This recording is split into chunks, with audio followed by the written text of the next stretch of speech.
hello, and welcome there to another Honest Trailer commentary.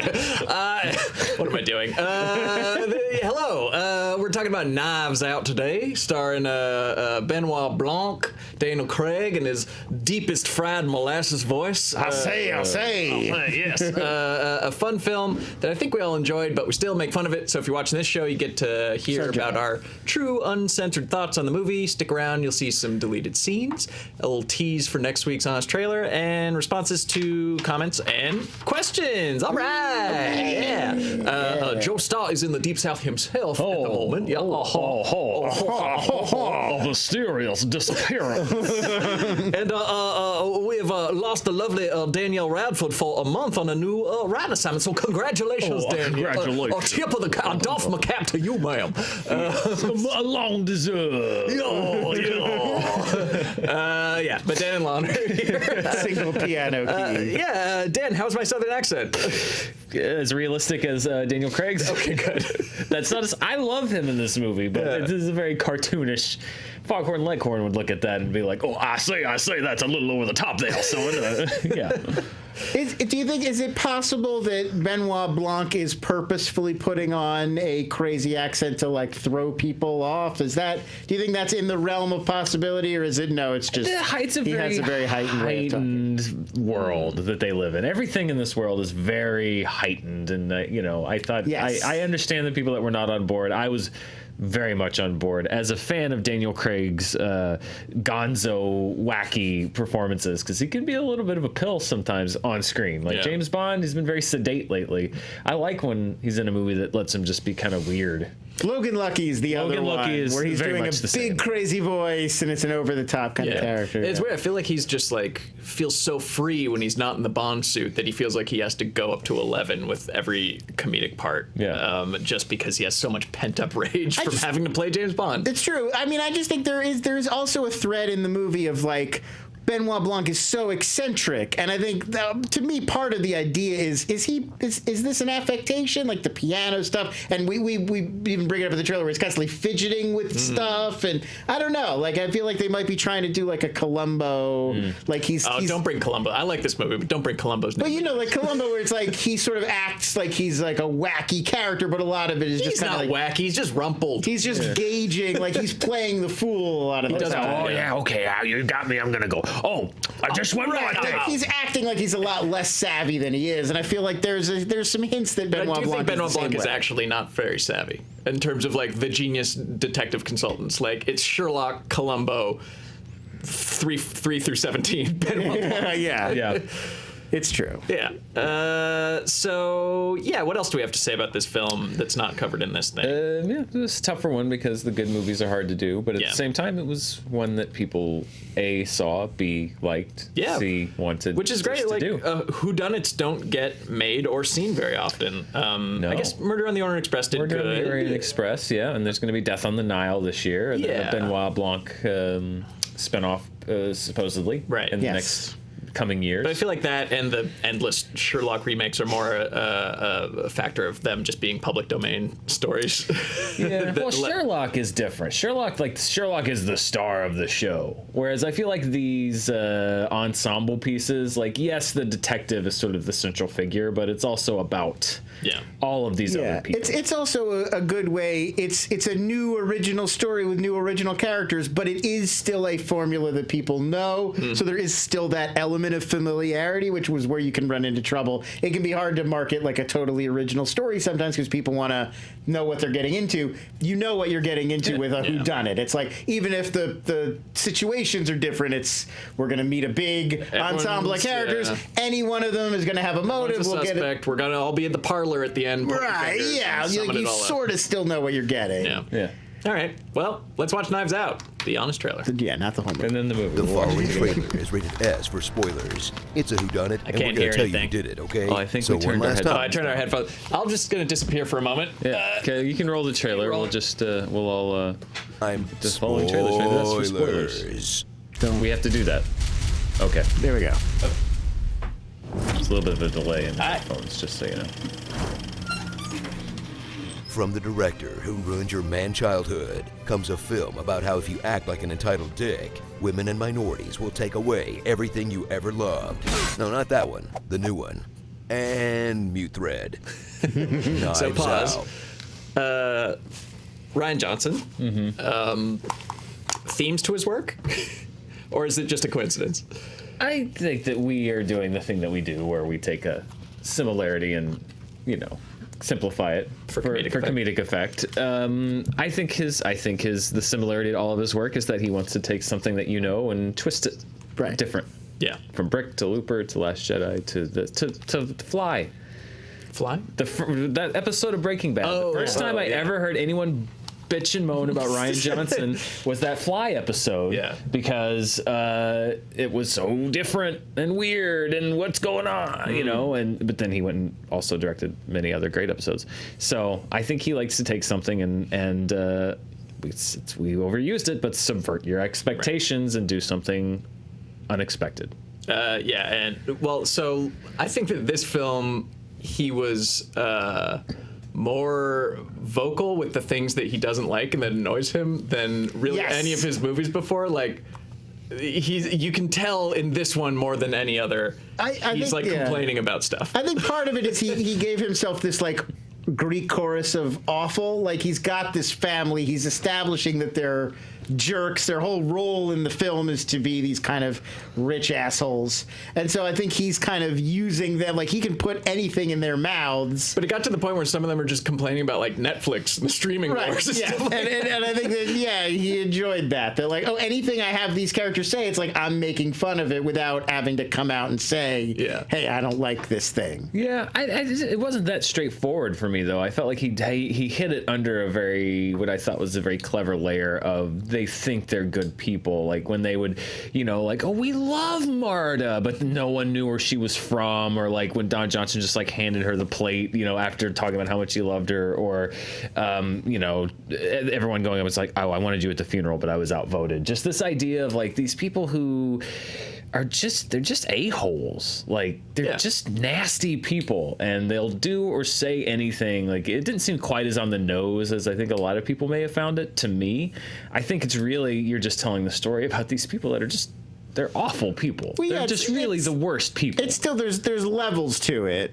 Some of them they think they're good people and they're awful, and others don't really care about how they come off, but they're all greedy and self-serving on once you get right down to it. Yeah. I just felt like a lot of people said well, the movie gets into the political ideology of them, because they talk about immigration and stuff. But to me, part of the point was there were also characters who were above it and were just oh, you're awful, but then they were just as terrible as everyone else. So to me, it was more about how awfulness knows no real ideology, even if people think that they do, or they think that, well, I believe this, so I can't be a terrible person. I think the point of it was no, you're just as big of an a-hole as that person.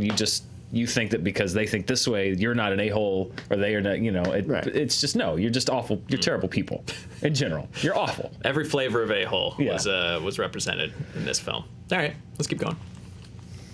Knives Out. Get ready for a brand new whodunit murder mystery. But since Rijo never met an expectation he couldn't subvert, he'll tell you whodunit right off the bat. Oh my God. Plus where it got did. And how it get done. Then slowly reveal who helped done it, who done knew about it, and why it all got getting done in the first place. It's more of a how done they get away with it, really. Whatever you gotta do, just get her done. I asked, is the Larry the Cable Guy too much? And no one said no, so there he is. Just right. No. Why wasn't he in the movie? That's maybe the most appropriate use of Larry the Cable Guy I've ever seen. Okay, good. I'm glad it passed. Yeah, it was originally going to be titled "Get Them Dang Old Knives Out," but they were like, it's not going to fit on a marquee. That's a good point. Titan.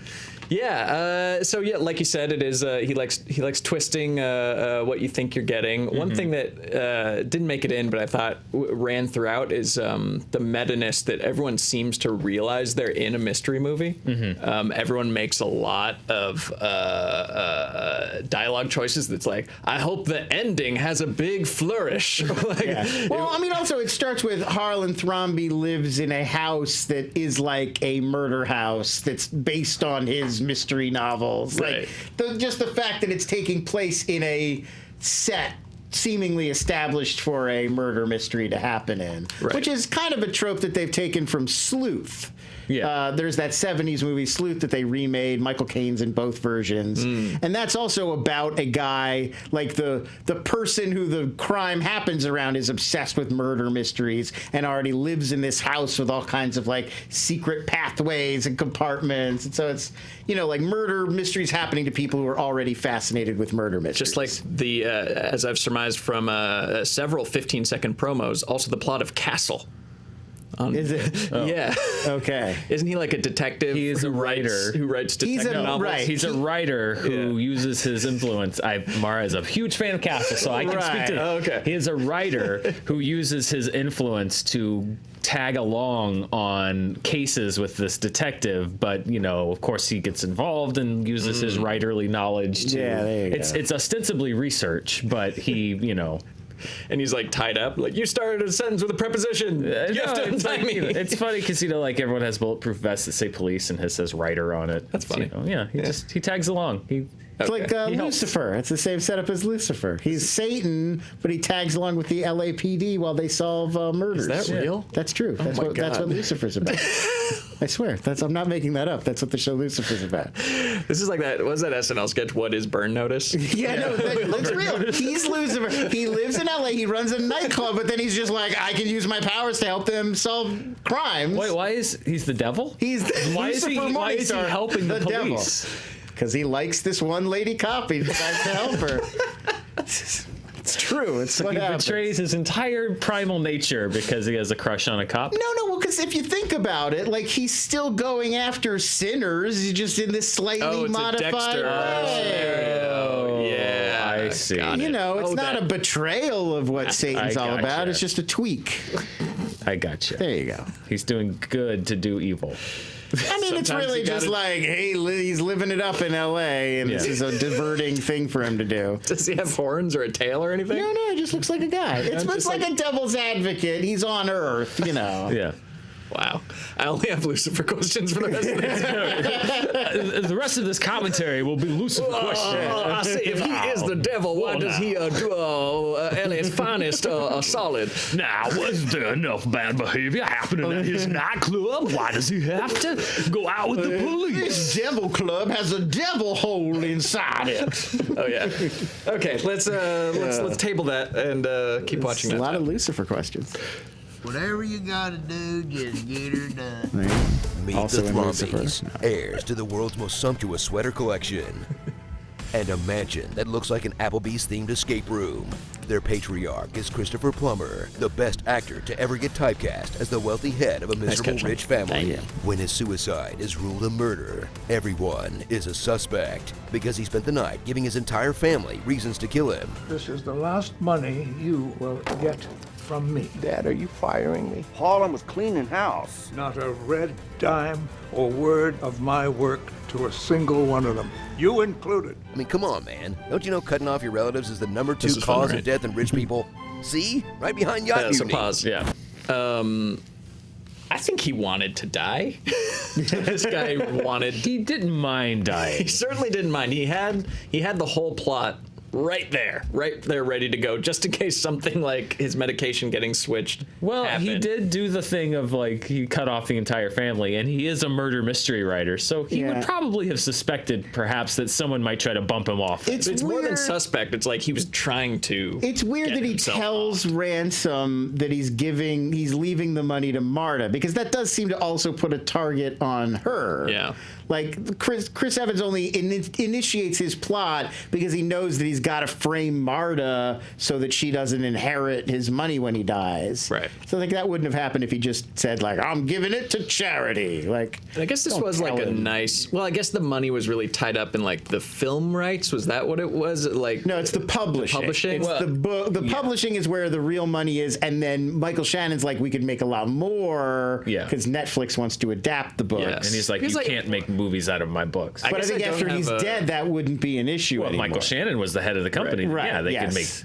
I mean, I hundreds of don't millions really have a of dollars. sense of how much authors make. Does like Raymond Chandler have like $1 billion. Raymond they're Chandler not- didn't, but Stephen King does. Yeah, I mean, they're not making Raymond Chandler movies. He's a mystery writer, you know. But like, if you are getting adapted all the time, like, sure, you know, I'm sure. So I think what they're saying is like they have a very nice family fortune from writing. Yeah. Like, it'd be like if Stephen King, like he probably made several $1 million from his books. But imagine if there had How never many more been Stephen King movies and money has he gotten from selling the rights? Right. to And imagine if he had built up 30 years of book bestsellers that had never been adapted, and then all of a sudden you could start making all these movies out of them. And all that Stephen King merch, you know. Yeah. There's Like the Under the Dome. How much I see Pennywise? Go to Hot Topic. You see Pennywise shirts. Yeah, they're all over the place. yeah. Jack Torrance shirts, Shining, Maximum Overdrive. Funko truck nuts. Pops. Carry pig's blood buckets, you know. There's more Stephen King merch than you'd think. I'll bet. Yeah. All right. I don't know how much he sees of that, but They've got a Needful Things opening at the Grove. Gotta do more. I have a cocaine in my Langoliers thermos that is my favorite thing in the world. So. Are you serious? No. Okay. Keep going. B. Taking the Fear Bernie case is Sanders. Benoit Blanc, a detective who could really use a fidget spinner.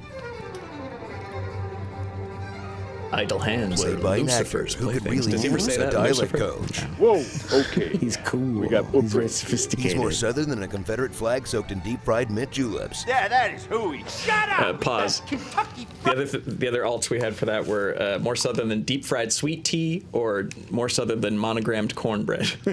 Monogram cornbread's pretty good. So The monograms are a luxury of the well-to-do South. I mean, you know, monograms. I mean, I feel like it's a southern thing, is to like have your initials on your silverware. yeah, but isn't it also like a very northeastern Maybe. yacht club type thing? A bit, yeah. I mean, it's like a rich guy thing. Right, like to have the your Kennedys monogram on everything. have yeah. monograms too. So You're like monogram pajamas or whatever. Yeah, like it's just I think it's just You think generally. JFK had pajamas? Posh. JFK. I will almost promise you JFK had pajamas. it that seems said like JFK. a JFK kind of thing. All right. It's just like a posh thing as opposed to a southern thing. Well, there you go. We went with Confederate flag, deep fried mint julep. Yeah, Like that. Confederate flag deep fried. Yeah, like juleps or something. genteel tobacco cornbread would be like a southern thing. All right. Well, doff of the cap to y'all. Let's keep going. Juleps. Yeah, that is hooey. Shut up with that Kentucky Fried Foghorn Leghorn drawl. But don't underestimate this simple country detective. Because he's so good, he doesn't know who's paying him. Who hired you? I do not know. Doesn't interview key witnesses for days. I think you have something you want to tell me. I'm in no rush. And lets the main suspect almost die in his care. Going left. Twice.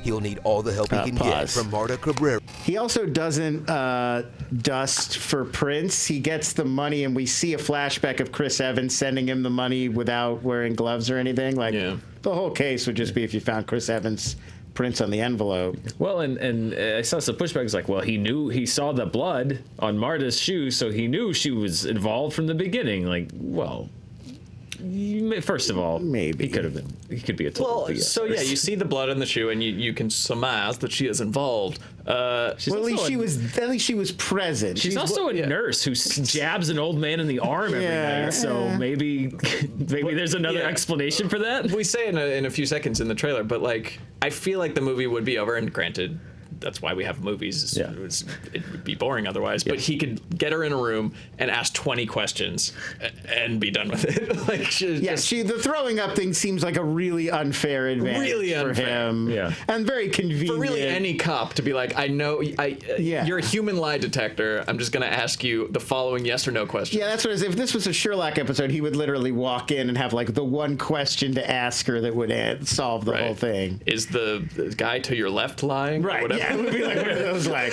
if I were to say that he was the killer, would I be incorrect? You know, then you did it. Yeah, you know, like. Oh well, that's why it's not a short film. Yeah. Okay, keep going. A nurse with a rare form of bulimia. Just the thought of lying, it makes me puke. A condition that any good detective could use to crack the case in 30 seconds. But this half-cocked Sherlock can't even smell the lies right in front of him. You're not much of a detective, are you? You know, I say, for a film called Knives Out, this detective here is about as sharp as a bowling ball.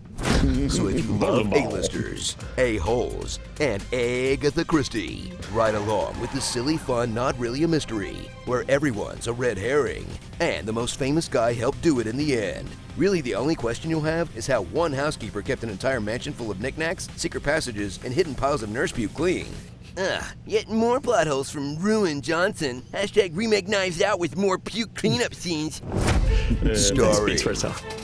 Also, apparently getting high You need to all the time. spew into this. The maid was That is apparently. Oh yeah, she had a stash. in the clock. Again, not only was she undermanned, but sorry, were we? Yeah, no, they were still going. Yeah, the maid had a bunch of pre-rolls hidden in a clock in the. Which thank God for those doobies, because if they weren't there, then the whole thing would have gone up in flames. Yeah, I feel like the movie forgets that both marijuana and puke smell. Like, where is the maid smoking these dubes that no one's noticing? Well, I mean, the maid, I get there's lots of, Like, it's a big house, and those people aren't there all the time. Maybe. It's usually just her, old man true. plumber. But yeah, like she's throwing up everywhere and then just like covering it with lids and putting things back. Like, it's gonna be disgusting in like 20 minutes. Ugh. It's like, clean that out. You gotta at least leave it for Fran somewhere. Yeah. just check. Yeah, like a something. Panama City men's room on spring break. Keep some Febreze around. You got to do something.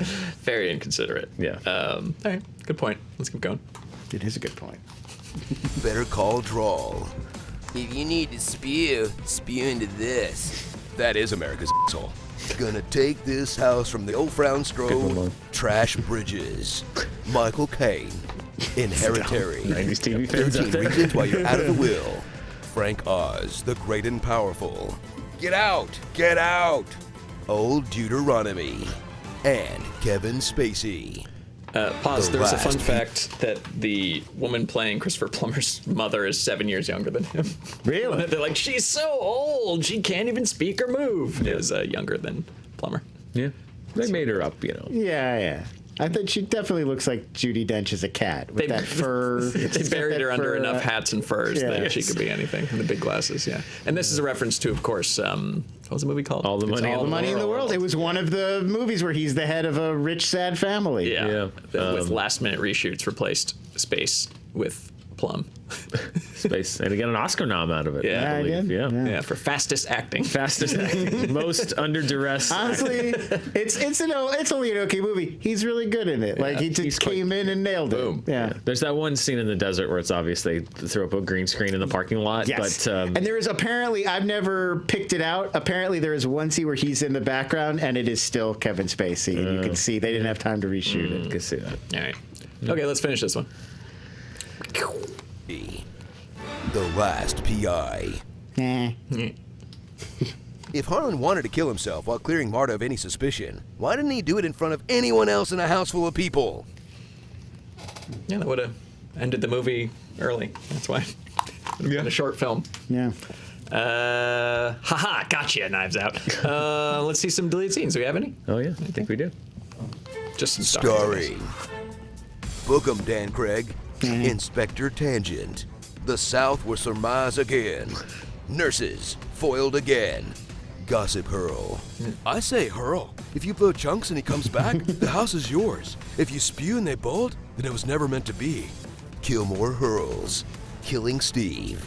Hugh Jass. Laurie Ode. Untrue Lies. Kneel before Claude. R.I.P. Medman. Yeah, sure. Okay, makes sense. In Hereditary. Hashtag an Oscar for Tony. Hell yeah. Shut up, Meg. It's a megalodon. The I Did Do It boy. Definitely hated TLJ. Jacob Wool. Ruin Johnson needs to leave this franchise. Booksmart. Nexlitz and Will. Mr. Body. Liquid Plumber. Agatha Christie. Stupid is and stupid does. Lieutenant Stan. Death Notes. A cat is not a dog. Out the Knives Are. Legal Sam Eagle. Mr. Piggy. Knives Out is brought to you by the letter L. And M is for money that you don't be getting. Random House. Schmug Session. Yeet the Rich. Brawl in the Family. Maniac Look how many Mansion. knives you made, Robert. Yeah, that's You a lot of can't knives. handle the We've got to sleuth. start narrowing these down. We did. I bolded the ones that we wanted, but he did them all. You can't handle the sleuth. It's pretty good. That one deserves There has to be a filter. We've changed the way we do. There has to be a filter because you can't tell him which ones to do because he's so good. Whatever you give him, he'll do. So we just need to only give him the ones we want him to do. Yeah, well, We'll discuss this. we'll give you, the viewer of this show, less next week.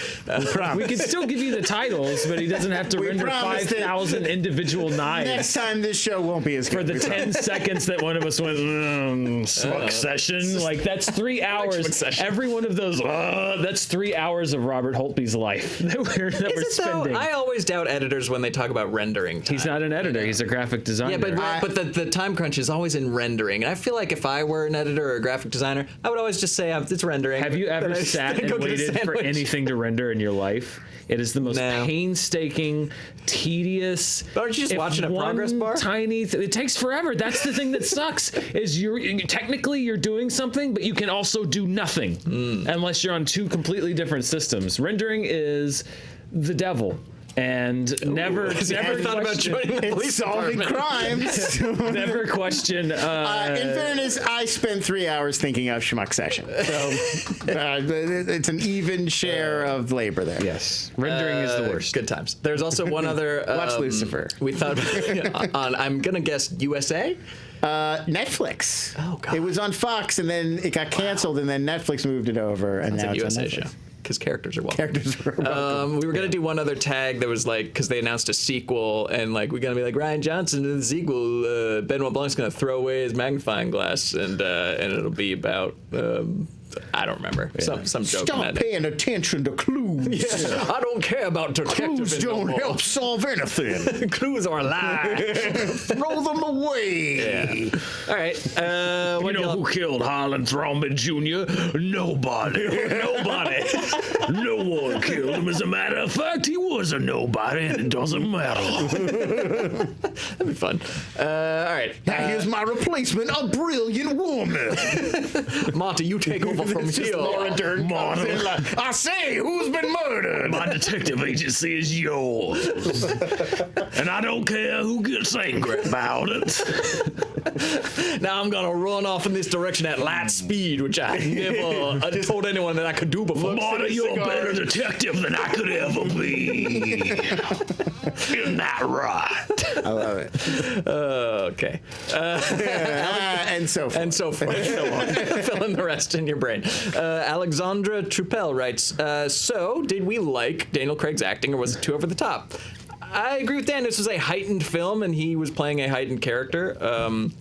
There were only a few moments where it wasn't that he was laying it on too thick. It's that the thickness like modulated too much. Like sometimes he would be real. Oh, I see a footprint over here. And then sometimes he would just have like regular Southern accent. Yeah, it was definitely not perfectly consistent. But no, I mean, I think there's a long tradition in these kinds of movies of, even if the ensemble is more realistic, the detective character can be, you know, like, I feel like this is like a Hercule Poirot kind of person where he'll be surrounded by just boring English people, but he's got the Belgian accent and the crazy mustache, and like he's the heightened figure. So I think it's sort of a nod to that.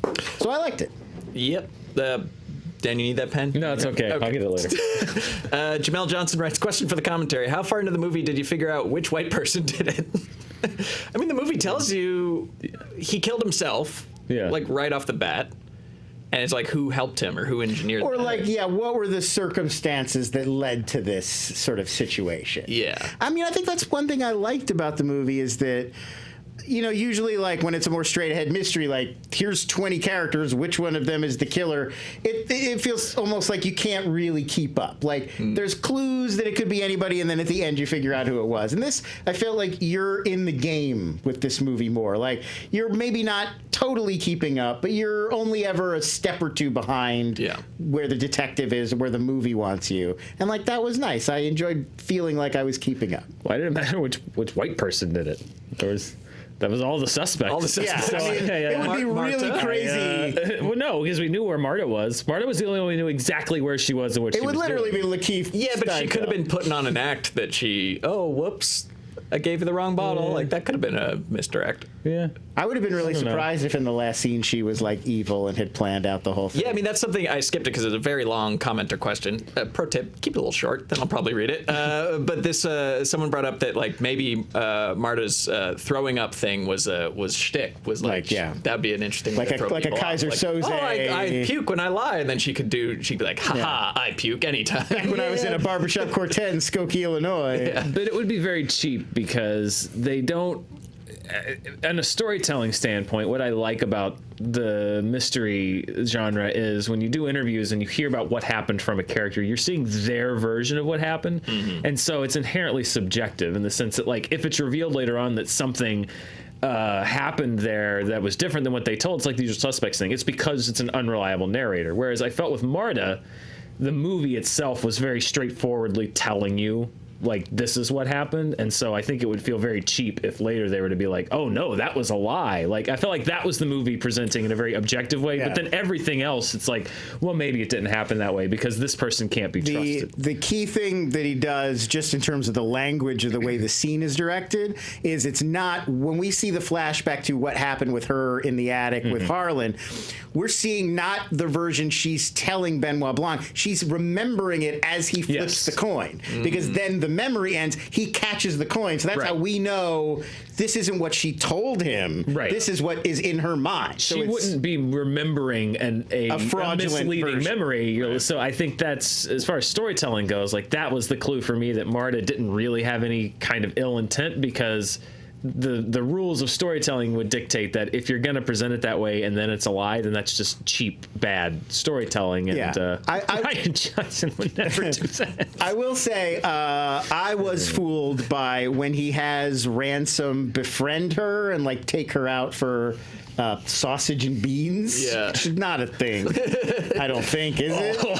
Well, you just made a whole plate of sausage and beans. Miss Mattis sausage and beans. We call it a bangles and mash. The fifth most popular chain restaurant in the South. Special. Like, I bought it. Like, I believed that he had subverted our expectations, that Ransom wasn't a bad guy, and that now it was going to be these two solving the case together. Well, there you go. So I went for it. Final commenter question by Anthony McNeil. So who did it again? After watching this, I still don't know who. Well, Harlan Thrombey killed himself. Right.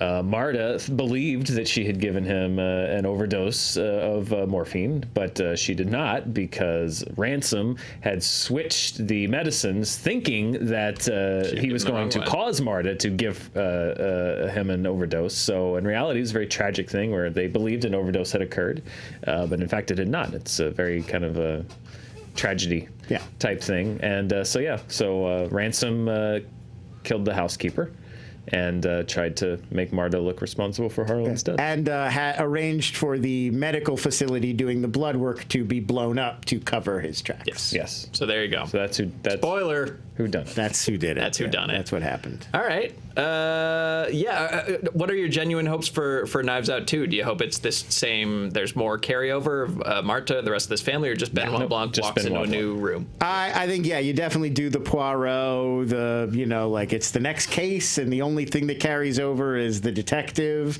I like the idea of like 2-word. I don't think it should be Knives Out 2. I think it should be something else, like, whatever, spoons up, like whatever, another 2-word phrase, and then like if you need to do like a Benoit Blanc mystery, forks down, spoons up, forks down, a Benoit Blanc mystery, the utensil trilogy. Just all utensil theme. No, but I think like a noun verb, noun verb, 2-word title, and then a Benoit Blanc mystery. I think that's how you do it. I would definitely go to see noun verb. It should just be called noun verb, Benoit Blanc. Is it? But out is ad. Is it an adverb? Is it an adjective? Knives Out? Out is Knives not a out. verb.